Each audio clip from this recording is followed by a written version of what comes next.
สนับสนุนโดย Benefit โปรตีนดีๆจากพืช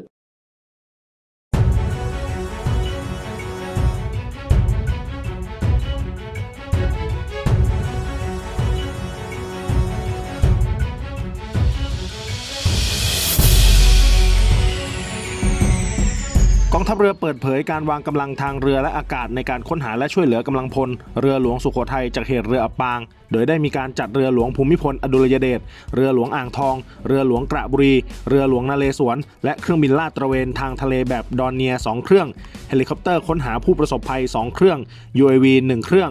ร่วมกับเครื่องบินกองทัพอากาศ1เครื่องและเฮลิคอปเตอร์จำนวน1เครื่องช่วยเหลือผู้ประสบภัยโดยขยายพื้นที่ค้นหาเพิ่มเติมมุ่งเน้นพื้นที่ชายฝั่ง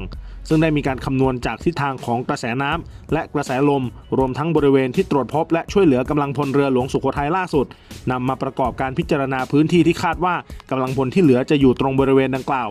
ซึ่งได้มีการดำเนินการอย่างต่อเนื่องตั้งแต่วันเกิดเหตุล่าสุดจากกำลังพลบนเรือทั้งหมด105นายสามารถให้การช่วยเหลือได้แล้ว75นายคงเหลือ30นายที่ยังหาไม่พบโดยเป็นปฏิบัติการค้นหา30ชีวิตกำลังพลเรือหลวงสุโขทัยที่ส่งเรือเล็กจากเรือรบค้นหาตามเกาะและชายฝั่ง2เครื่องบินราดตระเวนดอนเนียเฮลิคอปเตอร์ Seahawk UAV S-100 เครื่องบิน AU-23A Peacemaker ฮอ EC 725กองทัพอากาศบินลาดตระเวนค้นหาปฏิบัติการค้นหา24ชั่วโมงวันที่2ค้นหาและช่วยเหลือกำลังพลเรือหลวงสุโขทัยจากเหตุเรืออับปางที่บางสะพานประจวบคีรีขันธ์